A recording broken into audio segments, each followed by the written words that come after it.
네, 우리 함께 보신 하나님의 말씀은 디모데후서 3장 6절에서 9절까지의 말씀입니다. 디모데후서 3장 6절에서 9절입니다. 제가 봉독해 드리겠습니다. 그들 중에 남의 집에 가만히 들어가 어리석은 여자를 유인하는 자들이 있으니 그 여자는 죄를 중히 지고 여러 가지 욕심에 끌린 바 되어 항상 배우나 끝내 진리의 지식에 이를 수 없느니라. 얀네와 얀브레가 모세를 대적한 것 같이 그들도 진리를 대적하니 이 사람들은 그 마음이 부패한 자요 믿음에 관하여는 버림받은 자들이라. 그러나 그들이 더 나아가지 못할 것은 저 두 사람이 된 것과 같이 그들의 어리석음이 드러날 것입니다. 10번째 시간입니다. 지난주 제가 말씀을 드렸듯이 이 말세란 어떤 때를 가리키는데 그때가 바로 고통의 때라고 말씀을 드렸습니다. 예수님의 초림 이후에 종말은 시작되었고 교회가 예수 그리스도의 이름으로 세워진 이후에 말세는 도래하게 됩니다. 교회 시대의 말세는 계속적으로 증폭될 것이고 그 성격과 정신과 원리가 성경 말씀에서 말한 바와 같이 지속적으로 나타나고 성취될 것입니다. 말세는 어떤 때입니까? 1절부터 5절을 살폈듯이 19가지의 죄악이 나열된 것처럼 여러 가지의 죄악들이 성해지는 때, 그 죄악으로 말미암아 고통을 받는 때가 말세입니다. 이 성하다라는 단어의 뜻이 그 죄악의 세력이 왕성하게 일어나는 때를 의미하는 것이죠. 무엇보다도 말세에는 자기에 대한 사랑이 충만해질 것입니다. 사람들의 자기 사랑이 극심해진다는 말입니다. 자기 사랑이 나쁜 것은 아니겠죠. 그러나 성경이 말씀하고 있는 자기 사랑의 의미는 바람직한 자기 사랑이 아니라 부패한 자기 사랑, 즉 질서 없는 자기 사랑이 넘쳐나는 때가 바로 말세, 고통의 때라고 하는 것이죠. 왜 그럴까요? 이것으로 인해 수많은 죄악들이 흘러 넘치게 될 것이기 때문입니다. 특히 오늘 본문은 경건에서 돌아서는 사람들이 많아질 것을 예상하고 있습니다. 이단들의 미혹과 배교가 교회 안에서 넘쳐날 것입니다. 그러므로 참된 성도는 이것을 방어하기 위해서라도 예수 그리스도의 복음의 내용들을 바르게 이해하고 또 연구하며 또 힘쓰며 그것을 붙잡으며 살아가야 한다라고 하는 것을 말씀을 하는 것이죠. 경건의 모양은 있으나 경건의 능력을 부인하다는 말씀처럼 경건의 능력으로 살아가기 위해 우리 모두는 우리의 신앙을 잘 지켜갈 필요가 있습니다. 우리 6절을 한번 볼까요? 그들 중에 남의 집에 가만히 들어가서 어리석은 여자를 유인하는 자들이 있으니 그 여자는 죄를 중히 지고 여러 가지 욕심에 끌린 바 되요. 그들 중에라고 할 때 이 그들은 누구를 말하는 것이죠? 잘못된 가르침에 미혹되어 있는 배교한 거짓 선생들을 의미합니다. 이들이 어리석은 여자를 유인하는 모습으로 기록되고 있다는 것이죠. 아마도 초대교회 안에 실제 존재했던 어떤 사건을 두고 말씀하고 있는 내용이 아닌가 그런 생각을 해보게 됩니다. 이 어리석은 여자는 신앙생활을 하는 것처럼 보이나 그 중심에 참된 믿음을 소중하게 여기고 살아가지 못하는 사람입니다. 죄를 중히 지고 이렇게 기록되어 있는데 이 말씀이 죄에 눌려서라는 뜻입니다. 죄에 눌려서 언제나 여러 가지 욕심에 끌린 바 되어 살고 있는 여성을 의미하는 것이죠. 그래서 이런 성격을 가진 자가 꼭 여성만 있는 것은 아니고 남성도 있다라고 할 수 있는 것이죠. 칼빈은 이것을 정확히 지적했어요. 뭐라고 주석했냐면 이런 자들은 정말 약한 자고 사탄의 먹이가 될 수 있는 자들이다. 이렇게 정의하고 있습니다. 그런 상태에 놓인 여성에게 거짓 선생들이 찾아와 미혹합니다. 참된 신앙을 버리고 새로운 신앙을 붙잡도록 요구하고 있는 것입니다. 흥미롭게도 이 여성은 그 가르침에 넘어가고 있다는 겁니다. 왜 이 여성은 넘어가는 걸까요? 성경은 이 여성이 넘어갔던 본질적인 원인은 이 여성이 여러 가지 욕심에 끌린 바 되어 있기 때문이다라고 말씀을 하는 것이죠. 욕심이라는 것은 단지 재물에 관한 부분만을 말하지는 않습니다. 인간의 정욕이 곧 욕심이죠. 인간 안에 여러 가지 정욕들이 있고 그 정욕 속에 담긴 욕망이 있습니다. 갈망이 있습니다. 그 갈망이 곧 여러 가지 욕심이라고 할 수 있겠죠.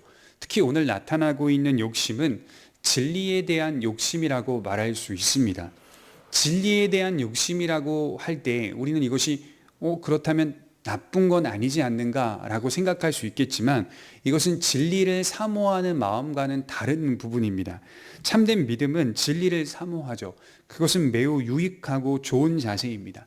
사모하는 마음으로 하나님의 말씀을 듣는 태도, 이것은 매우 유익하고 좋은 자세입니다. 그러나 이 여성이 갖고 있는 진리를 사모하는 이 마음, 진리에 대한 이 마음은 그런 참된 믿음 안에서 나오는 마음은 아니라는 것이죠. 이 여성이 갖고 있는 진리에 대한 욕심은 그리스도의 진리로 만족하지 못하는 호기심을 뜻합니다. 기독교 신앙이 늘 예수 그리스도 안에서 이해된다는 사실을 가장 귀하고 가치 있게 여기지 못하고 무언가 새로운 가르침과 무언가 새로운 진리를 찾아 나서려는 호기심을 뜻합니다. 성경이 말씀하는 진리 속에 우리 모두가 순종하며 우리의 삶을 돌아보는 것이 맞는데 이 여성은 자신의 생각에 따라 진리를 이해하려고 합니다. 늘 언제나 새롭게 제시되는 자극적인 말씀과 자극적인 이야기들을 좋아합니다. 같은 성경을 폈는데도 불구하고 다른 내용들을 듣기를 원한다는 것이죠. 다시 말해 늘 들어왔던 예수님의 십자가와 십자가의 복음을 귀하게 여기지 않는다는 거예요. 너무 평범하고 너무 지루하게 여긴다는 것이에요. 그래서 같은 성경을 피더라도 뭔가 새로운 이야기를 해줄 수 있는 사람을 찾아 나서는 것이죠. 여러분 바울 서신을 읽어보면 이런 사람들이 도처에 많이 있었다는 사실을 알 수 있습니다. 성경은 이런 여성의 중심에는 여러 가지의 욕심이 있다는 것을 발견했어요. 욕심에 끌린 바 되어 있는 상태라고 정의합니다. 제가 예를 들어서 설명해 볼까요?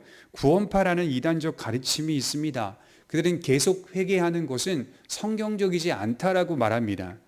회개는 한 번만 하는 것이라고 말합니다. 예수님이 용서해 주셨기 때문에 계속 회개하는 건 옳지 못하다라고 말씀합니다. 그러나 성경은 어떻습니까? 회개하는 것을 말씀합니다. 그것은 용서받지 못했기 때문에가 아니라 그리스도의 속량으로 용서를 받았고 동시에 그리스도의 속량 때문에 지속적인 용서를 받는다는 것을 뜻합니다. 회개란 무엇입니까? 거듭나지 못한 증거가 아니라 거듭난 증거라고 말씀하고 있어요. 하나님의 은혜 안에서 머물러 사는 자는 항상 자신을 돌아보기 때문에 하나님 앞에서 자신의 죄를 고백하고 용서를 구하며 하나님의 사람으로 온전하게 변화되어 가야 한다는 것이죠.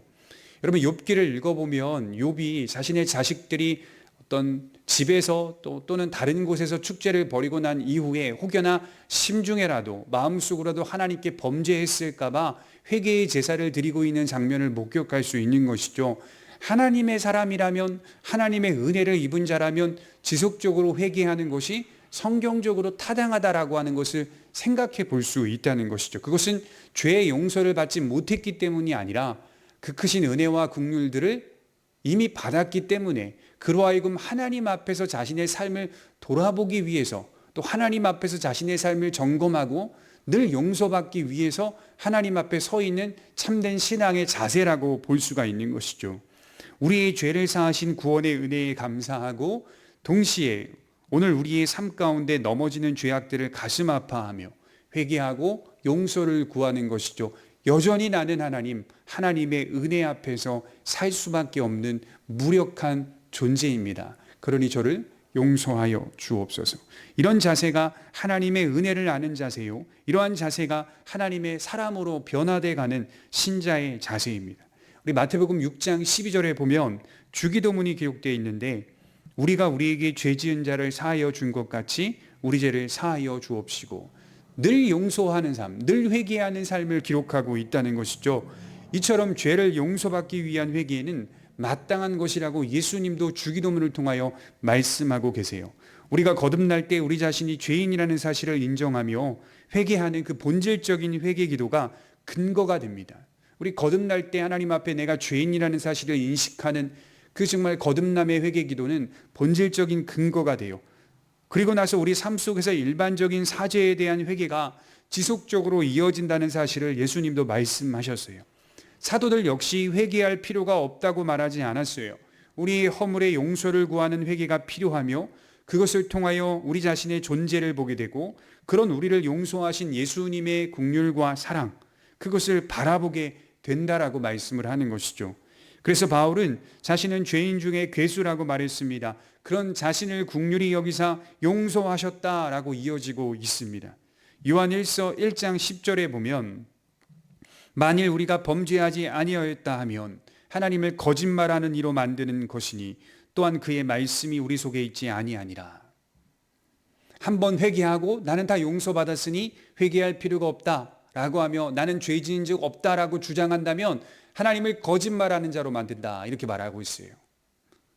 우리가 십자가의 구원의 은혜를 통하여 속량을 받은 것, 용서받은 것 사실입니다. 그럼에도 불구하고 우리는 오늘도 죄를 짓고 살아가고 있어요. 우리의 수많은 허물들이 많이 우리의 인생 속에 흔적으로 남겨져 있어요. 그런데도 내가 죄가 없다라고 말한다면 여러분, 그것은 하나님을 거짓말하는 자로 만드는 것이니, 이렇게 기록하고 있어요. 용서받았고 은혜 받았지만 우리는 여전히 허물이 있습니다. 그 허물 앞에서, 하나님의 십자가 앞에서 우리 자신을 인정할 수 있어야 되죠. 그리고 회개하며 여전히 오늘도, 지금 이 시간도 하나님의 긍휼로 살아갈 뿐이라는 것을 구하는 겁니다. 그것이 바로 믿음입니다. 그래서 믿음은 지속적인 회개를 담보하고 있다는 것이죠. 참된 믿음은 우리의 죄악된 성품이나 지은 죄를 부인함으로 경험되는 게 아니라 솔직히 고백하고 하나님의 은혜로운 욥법에 의해서 계속 치료받는 것이다. 솔직히 고백하고 계속 치료받는 것이다. 이것이 참된 믿음이요 회개입니다. 이처럼 구원파적인 신앙을 가진 사람들은 회개할 필요가 없고 용서를 구할 필요가 없다라고 합니다. 그들의 모습은 다 여러 가지 욕심에 끌림받은 모습이다라고 저는 정의할 수 있겠어요. 타락한 자신을 살피거나 돌아보지 못하고 여전히 그 악한 상태와 모습 속에서 신앙생활을 하려 하는 겁니다.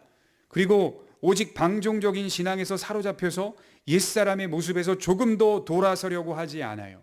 난 회개했으니까 내 삶이 돌아설 필요는 없다, 이렇게 생각하며 살고 있죠. 옛사람의 모습 그대로 살아가고 있습니다. 변화의 필요성을 모릅니다. 바로 이런 모습이 오늘 어리석은 여자의 모습과 같다는 것이죠. 또 다른 말로는 경건의 모양입니다. 경건의 모양만 있는 여성, 경건의 모양만 있는 남성, 이런 사람들은 늘 진리를 자신의 여러 가지의 욕망으로 삼는다는 거예요.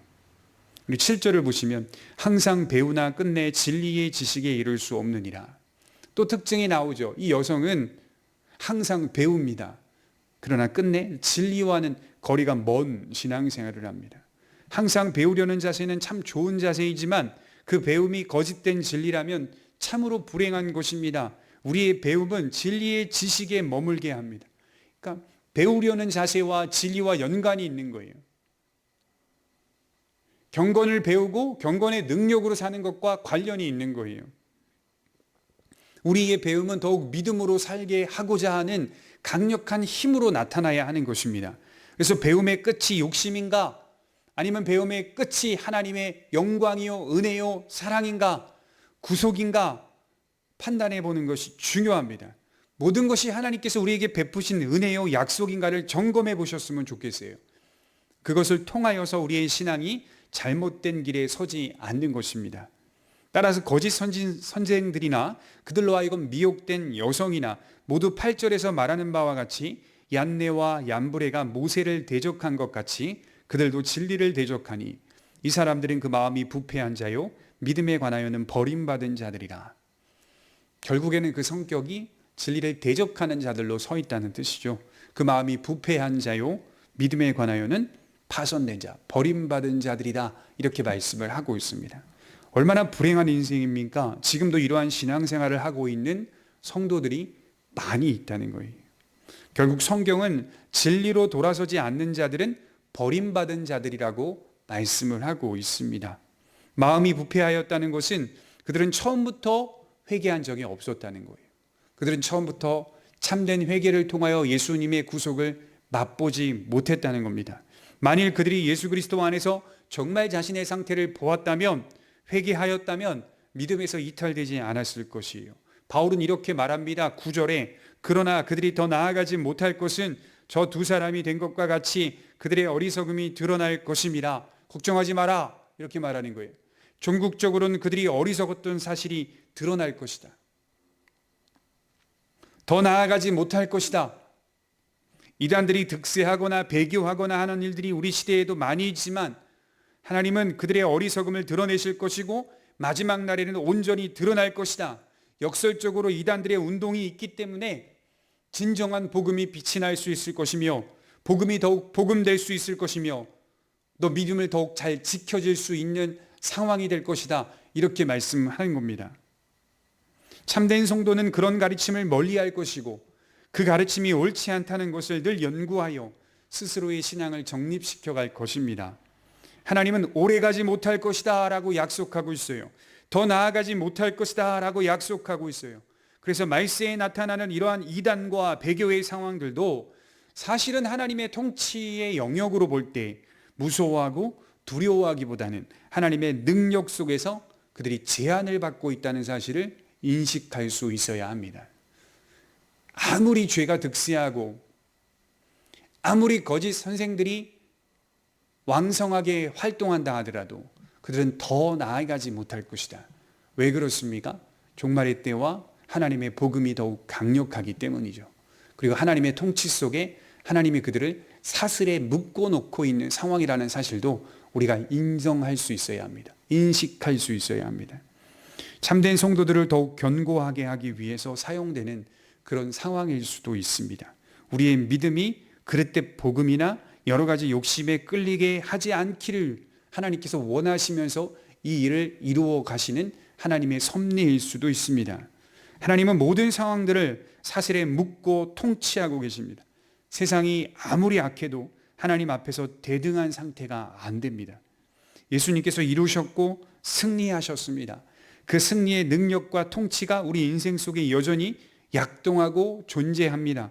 그러므로 주의하되 깨어 있으되 두려워하지 마시고 경각심을 갖고 우리의 신앙을 예수 그리스도께 맞추셨으면 좋겠습니다. 바로 그럴 때 우리는 이런 약한 자, 사탄의 먹이가 되는 자, 그런 자로 서는 것이 아니라 사탄을 정복하는 자로 더 강력한 믿음으로 살아갈 수 있는 것입니다. 기도하겠습니다. 거룩하신 하나님 아버지, 말세에 수많은 죄악들이 성해질 것인데 무엇보다 신앙에서 이탈되고 배교하는 일들이 많이 일어날 것임을 예상하고 있습니다. 그러나 하나님, 우리 모두가 그런 자들 되지 않기를 원합니다.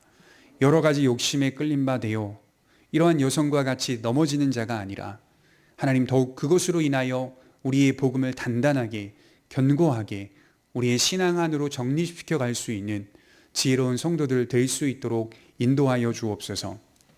더 나아가지 못할 것이라는 하나님의 약속의 말씀을 마음에 새기고 경각심을 갖되 주의하되 두려워하기보다 그 약속의 말씀을 마음에 새기며 더욱 견고하게 세워져 가는 참된 믿음이 되게 하여 주옵소서. 감사드리며 예수님의 이름으로 기도드립니다. 아멘.